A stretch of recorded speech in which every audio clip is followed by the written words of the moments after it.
Mr. Pallone, for 5 minutes. Thank you, Mr. Chairman. Today, we're marking up 3 energy bills. While I'm pleased that we're moving forward with a bipartisan bill that passed the House last Congress, I'm concerned the Republican majority continues to pave a partisan path when it comes to energy policy to the detriment of the American people.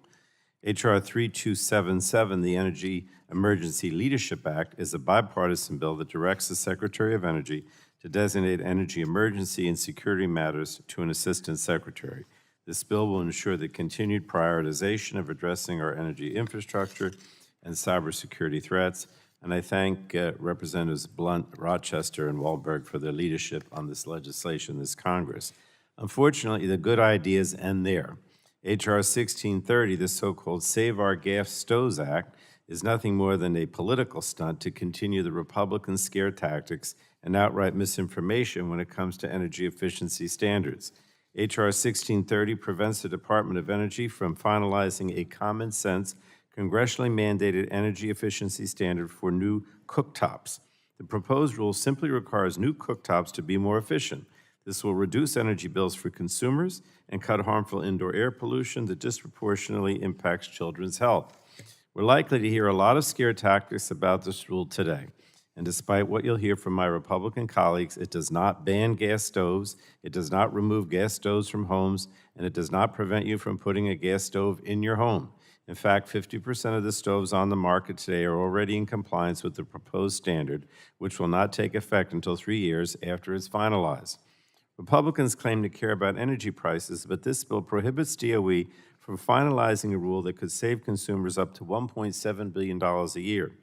DOE is only trying to make stoves more efficient and lower energy bills for Americans, but Republicans are moving a bill today that will increase energy prices for consumers. Rather than focusing on the facts, Republicans are misleading Americans in order to keep their fossil fuel friends happy, and I urge my colleagues to oppose this political stunt. We'll also consider H.R. 1042, the Prohibiting Russian Uranium Imports Act. America's nuclear power reactors are far too reliant on Russian-enriched uranium for fuel. Today, about 20% of the uranium used to power these reactors is imported from Russia. This was a problem before Putin's invasion of Ukraine, but this tragic war has only underscored how problematic it is that America is so reliant on Russia for nuclear fuel. The United States needs to develop a more robust domestic nuclear fuel cycle industry. The problem here is not mining the uranium. The real choke point is uranium conversion and enrichment, 2 critical steps necessary before mined uranium can be placed into a reactor. Our nation only has 1 enrichment facility and not a single currently operating conversion facility. Because of this, no matter how much uranium is mined domestically, we still rely on other countries to process it. So I support ending our dangerous reliance on Russia for enriched uranium, but simply banning the importation of Russian uranium will not solve this problem.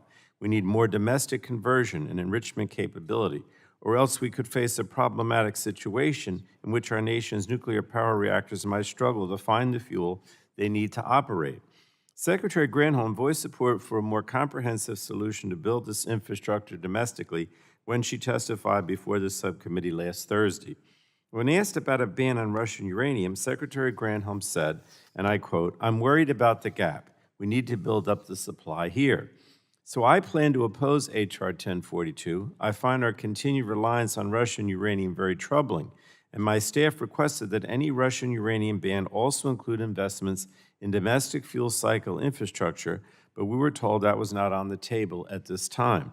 We should pass a ban without addressing, we should not, in my opinion, we should not pass a ban without addressing the underlying lack of domestic nuclear fuel cycle infrastructure, and I will actually have an amendment when the bill comes up to do that. And I hope we can find a way to work together to achieve both of these important goals together. And with that, I yield back, Mr. Chairman, the balance. Gentleman yields back, and